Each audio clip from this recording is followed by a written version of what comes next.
स्वाभिमानी धरणे आंदोलनाच्या 29व्या दिवशी तमाम आपल्या परभणी जिल्ह्यातील संघर्षशील आंबेडकरी जनतेची जिद्द पहिल्या दिवशी जेवढी होती त्याच ताकदीनं सुद्धा आज देखील आहोत। हे जे प्रसंग देशात कुठे होऊ नये अशा प्रकारचा अत्याचार हे या ठिकाणी आपल्यावरती लादण्यात आलेला आहे आणि त्याचा पुरा हिसाब चुकता केल्याशिवाय आपली लढाऊ जनता राहणार नाही हा आपला निर्धार आहे। त्यांनी जे तंत्र आणलेलं आहे हे तंत्र साधं सुद्धा नाही। इस्रायल पॅलेस्टाईनचं जगामध्ये भांडण चालू आहे। इस्रायल नावाचा देश आहे ज्या देशाला आमच्या कोणत्याच पंतप्रधानानं आजपर्यंत भेट दिलेली नव्हती, पण मोदी साहेबांनी तिथे भेट दिली आणि गोरगरीब जनतेवर पोलिसांनी अत्याचार कसा करायचा त्याचं शिक्षण देण्यासाठी आयपीएस अधिकारी हे अटल बिहारी वाजपेयीचं सरकार आल्यापासून तिथं ट्रेनिंगला पाठवले जातात। इस्रायल देशाच्या दृष्टीनं पॅलेस्टिनी नागरिक म्हणजे दुश्मन देशाचे नागरिक आहेत। दुश्मन देशाच्या नागरिकाला कसं अत्याचार करून संपवायचं हे जे तंत्र आहे हे तंत्र तिथं शिकवलं जात आहे। परंतु या देशात डॉक्टर बाबासाहेबांनी लिहिलेली घटना आहे आणि त्या घटनेचा अधिकार प्रत्येक नागरिकाला आहे। अरे या देशामधली गरीब जनता म्हणजे काय दुश्मन देशाचे नागरिक आहेत का? तुम्ही इस्रायलला ट्रेनिंगला त्या ठिकाणी आयपीएस अधिकाऱ्यांना पाठवता। आज या सगळ्या महाराष्ट्रानं बघितलेलं आहे की ज्या ठिकाणी 29 दिवस आम्ही आंदोलन करतोय तुम्ही एकाही पोलीस अधिकाऱ्याविरुद्ध अजून गुन्हा दाखल केलेला नाही आणि ज्यांना खुनं पाडलेले आहेत त्या गुंडांना तुम्हाला अटक करण्याकरता शरणागती ते पत्करतो।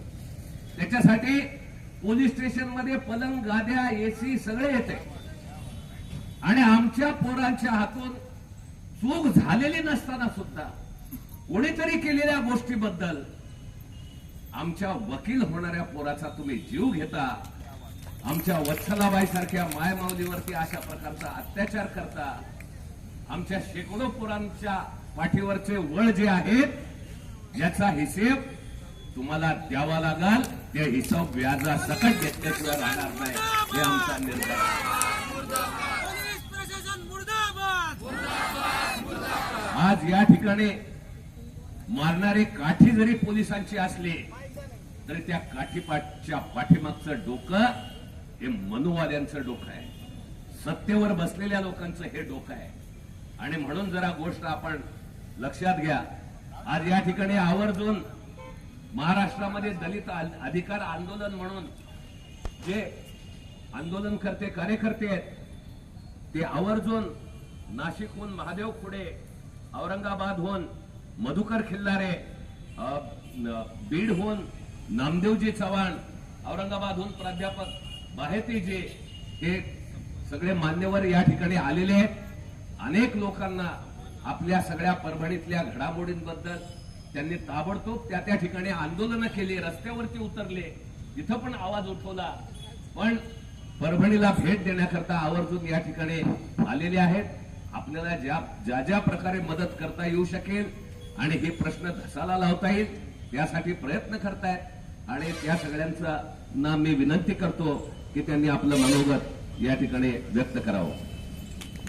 मनवादी सरकार मुर्दाबाद, मुर्दाबाद, मनवादी सरकार मुर्दाबाद, मुर्दाबाद, मुर्दाबाद। मनवादी सरकारचा धिक्कार असो, धिक्कार असो, धिक्कार असो। जय जय जय जय जय भीम, जय भीम, जय भीम, जय जय जय जय जय भीम, जय भीम, जय भीम। सोमनाथ सुरेश सिंह अमर रहे, अमर रहे, अमर रहे। विजय बाबा अमर रहे, अमर रहे, अमर रहे। यानंतर आपल्या विचार मंच